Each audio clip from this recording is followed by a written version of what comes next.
2026 পড়তে আর হাতে গোনা কয়েকটা দিন বাকি। এই নতুন বছরে অনেকটাই বাড়তে চলেছে আপনার বেতন।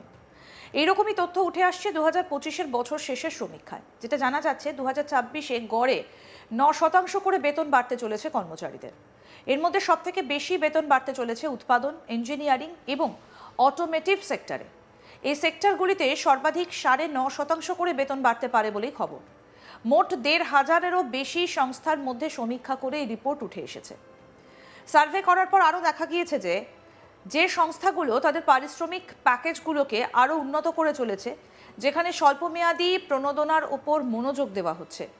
এটি খরচ নিয়ন্ত্রণের সঙ্গে উচ্চ দক্ষতা সম্পন্ন কর্মীদের আকর্ষণ এবং ধরে রাখার প্রয়োজনীয়তার মধ্যে ভারসাম্য বজায় রাখার একটা প্রচেষ্টাকে নির্দেশ করে। এছাড়াও কর্মী ছাঁটাইয়ের হার স্থিতিশীল থাকার পাশাপাশি নিয়োগের ক্ষেত্রে আরও সতর্ক মনোভাব দেখা যাচ্ছে। ভবিষ্যৎ নিয়োগের পরিকল্পনা থেকে দেখা যায় যে কর্মী নিয়োগের পরিকল্পনা করা সংস্থাগুলোর হার 2024 সালে 43% থেকে কমে 2026-এ 32% দাঁড়াবে। অন্যদিকে যারা 2026 সালে পরিকল্পনা সম্পর্কে এখনও সিদ্ধান্ত নেয়নি, তাদের হার বেড়ে 31% হবে। এটি ভবিষ্যতের কর্মী বাহিনী সম্প্রসারণ নিয়ে ক্রমবর্ধমান অনিশ্চয়তার ইঙ্গিত দেয়। একই সময় স্বেচ্ছামূলক এবং অনৈতিক উভয় ধরনের কর্মী ছাঁটাইয়ের হার নিম্নমুখী ধারায় রয়েছে। 2023 সালে সমস্ত শিল্প জুড়ে স্বেচ্ছামূলক কর্মী ছাঁটাইয়ের হার ছিল 23%-এর কিছু বেশি, 2024-এ প্রায় 12%-এর কাছাকাছি এবং 2025 সালের প্রথম দিকে 6.5%-এর কাছাকাছি। অন্যদিকে অনৈচ্ছিক কর্মী ছাঁটাইয়ের হার ছিল 2023 সালে প্রায় 3%-এর কাছাকাছি, 2024-এ 2.8% এবং 2025-এর প্রথমার্ধে 1.6%, যা পরিবর্তনশীল অর্থনৈতিক পরিস্থিতির মধ্যে একটি সম্ভাব্য আরও স্থিতিশীল কর্মী বাহিনীর ইঙ্গিত দেয়।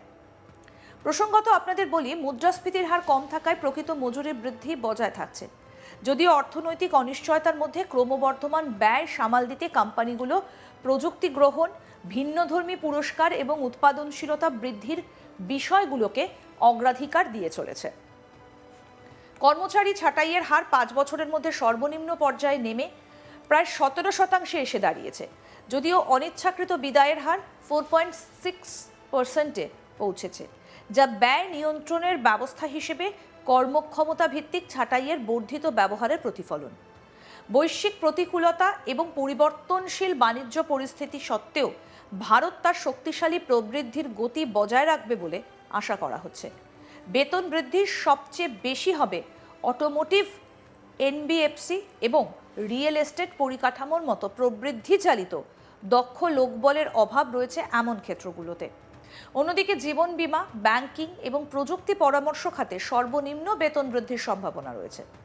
বৈশ্বিক ব্যাঘাতগুলোয় কোম্পানিগুলো কিভাবে কাজ করে এবং প্রতিভা পরিচালনা করে তা নতুনভাবে ঢেলে সাজাচ্ছে। ব্যবসা প্রতিষ্ঠানগুলো জাস্ট ইন টাইম থেকে জাস্ট ইন কেস বাণিজ্য মডেলে স্থানান্তরিত হচ্ছে এবং অনিশ্চয়তা মোকাবিলা করার জন্য আরও নমনীয় এবং স্থিতিস্থাপক কর্মী বাহিনী গড়ে তুলছে।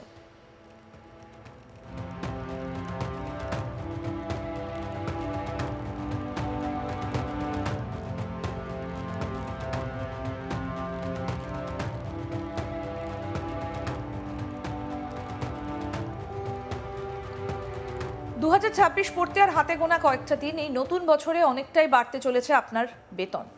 এমনই তথ্য উঠে আসছে 2025-এর বছর শেষের সমীক্ষায়, যেটা জানা যাচ্ছে 2026-এ গড়ে 9% করে বেতন বাড়তে চলেছে কর্মচারীদের।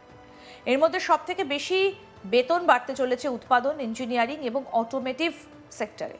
এই সেক্টরগুলিতে সর্বাধিক 9.5% করে বেতন বাড়তে পারে বলেই খবর।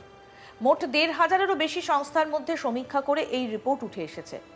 সার্ভে করার পর আরও দেখা গিয়েছে যে সংস্থাগুলো তাদের পারিশ্রমিক প্যাকেজগুলোকে আরও উন্নত করে চলেছে, যেখানে স্বল্পমেয়াদী প্রণোদনার ওপর মনোযোগ দেওয়া হচ্ছে।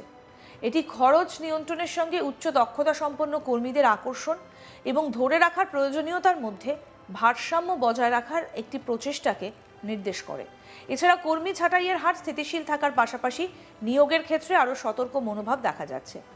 ভবিষ্যৎ নিয়োগের পরিকল্পনা থেকে দেখা যায় যে কর্মী নিয়োগের পরিকল্পনা করা সংস্থাগুলোর হার 2024 সালে 43% থেকে কমে 2026 সালে 32%-এ দাঁড়াবে। অন্যদিকে যারা 2026 সালে পরিকল্পনা সম্পর্কে এখনো সিদ্ধান্ত নেয়নি তাদের হার বেড়ে 31% হবে। এটি ভবিষ্যতের কর্মী বাহিনী সম্প্রসারণ নিয়ে ক্রমবর্ধমান অনিশ্চয়তার ইঙ্গিত দেয়। আরও আপডেট পেতে দেখতে থাকুন আজ তাক বাংলা। সাবস্ক্রাইব করুন, নোটিফিকেশন পেতে বেল বাটন অপশন প্রেস করুন।